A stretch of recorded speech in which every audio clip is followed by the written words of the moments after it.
오신 추미애 전 법무부 장관님께 축사를 부탁드리고자 합니다. 뜨거운 박수 부탁드립니다.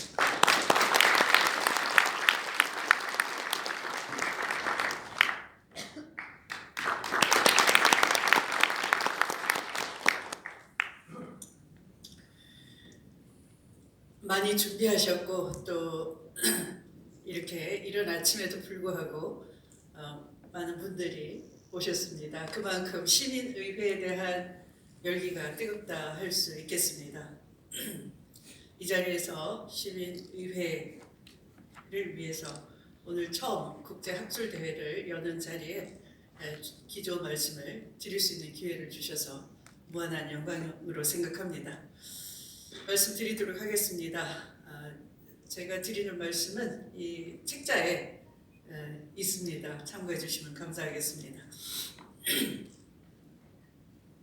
아마 거기 영문으로도 잘 번역이 되어 있는 것 같습니다. 시민의회는 국민이 직접 뜻을 펼치는 정치를 가능케 하는 정말 진화된 민주주의라 저는 이렇게 생각합니다. 우리가 정치적 무지성과 사회적 무지성을 극복해내지 않고는 민주주의를 제대로 해낼 수가 없을 것 같습니다. 그래서 민주주의 위기도 불평등의 위기도 극복하기 어렵겠죠. 더구나 기후위기, 핵위기 이런 복합 위기도 마찬가지로 생각합니다. 정치적 무지성과 사회적 무지성의 극복을 위해서 시민의회가 시급히 도입되어야 한다고 저는 생각합니다. 그런 의미에서 시민의회는 깨어있는 시민 집단지성을 모으고 작동시킬 수 있는 진화된 민주주의 제도라고 생각합니다. 우리나라도 시민의회가 본격적으로 자리 잡을 때가 됐습니다. 캐나다, 프랑스, 영국, 독일, 덴마크, 아일랜드, 벨기에 이런 나라가 민주주의 선진국이라면 여기서 채택하고 있는 시민의회가 우리에게 하나의 큰 시사점이 되겠습니다. 선진국 민주주의 대세는 그래서 시민의회다라고 할 수 있습니다. 8년 전 우리는 이미 연인원 1,700만 명이 광장에 결집해서 헌정 질서가 완전히 회복될 때까지 함께 했습니다. 아마 세계 정치사에 유례없는 신기원이었을 것 같습니다. 전 세계도 감탄했습니다. 이런 강력한 에너지를 그 이후에 제대로 체계화되지 못한 데 대해서는 많은 아쉬움과 또 그다란 책임감을 느낍니다. 만약 광장의 열기와 지성을 우리 사회를 재구성하는 데까지 집단 토론으로 이끌어낼 수 있는 장치가 있었더라면 이렇게 쉽게 검찰 독재 정권으로 넘어갈 수 있었겠느냐 하는 점에서 그렇습니다. 정치권은 광장의 그 에너지를 받아먹기만 했지 정작 권력을 잡은 후에는 시민과 함께 토론하면서 공론화해 나가는 지혜와 전략은 보이지 못했습니다. 저는 주권 재민이 형해화돼 간다 이렇게 생각하고 있습니다. 그래서 민주주의가 위기를 맞이하는 겁니다. 예를 들면 의사한테 진료를 다 맡겨놓고 내 병 잘 고쳐주겠지 하고서 건강관리를 소홀히 한다면 어떤 명의가 있다 한들 병을 고칠 수가 없겠죠. 정치도 마찬가지입니다. 이제 민주주의라고 하지만 주권자가 국회의원을 뽑아주기만 하고 그들이 알아서 하겠지 하고 눈을 떼고 관심을 기울이지 않은 순간 주권자의 의사와는 전혀 상관없는 결과가 생길 수 있습니다.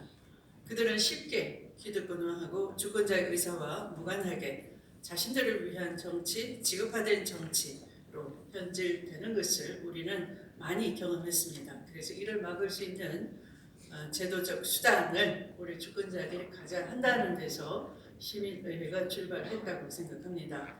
그래서 온전한 주권 재민, 국민이 올바로 판단할 수 있고 정보를 공유해야 되는데요. 바로 정보 주권을 전제로 한다고 생각합니다. 현대 대의제 민주주의에서 유권자는 자본의 힘에 따라 움직이는 언론에 절대적으로 영향을 받습니다. 언론의 공정성보다는 자본 침투가 더 센 우리나라 같은 경우가 그렇다 할 수 있습니다. 저는 현재 미국도 다르지 않다라고 생각합니다. 주권 재민도 올바른 정보가 제공되지 않는다면 이렇게 껍데기로 될 수밖에 없다 생각합니다.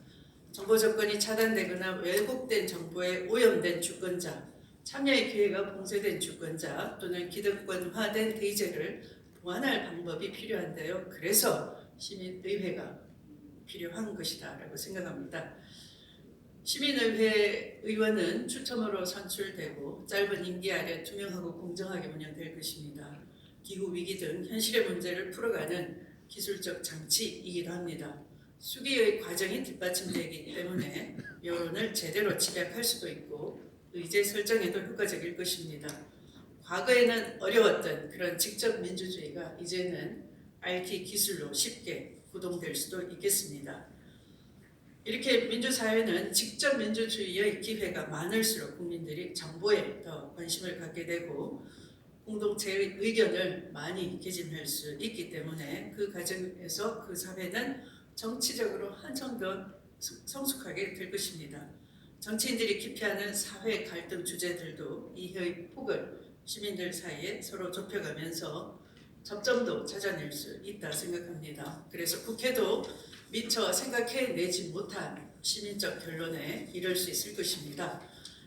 이렇게 집단지성의 작동으로 갈등을 풀 줄 아는 사회야말로 진정한 정치 선진국이고 수기 민주주의 사회다 이렇게 생각합니다. 언론개혁, 검찰개혁 우리 사회가 이거 해내지 않고는 민주주의 제대로 할 수가 없겠습니다.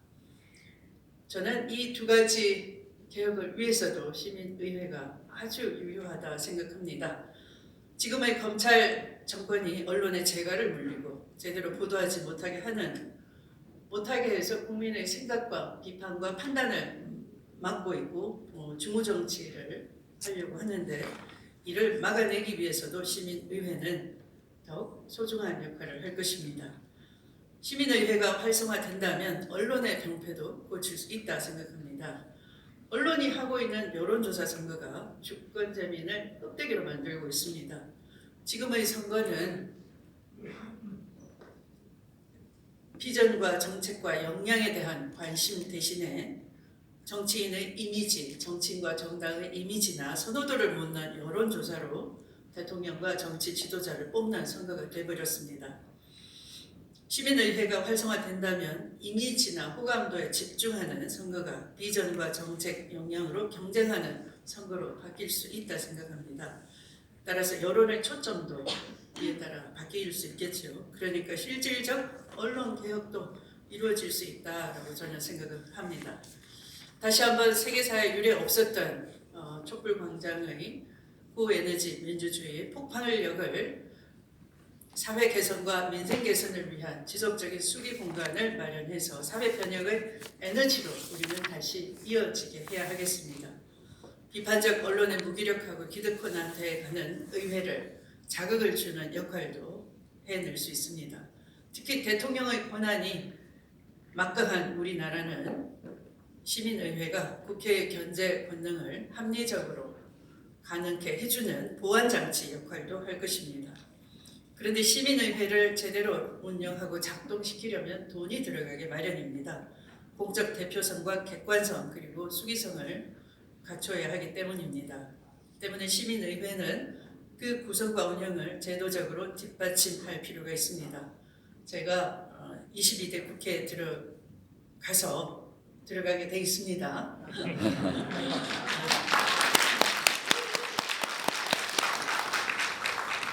그런데 다음 국회의장도 될 수 있다라고 기도해 주시는 분 많더라고요.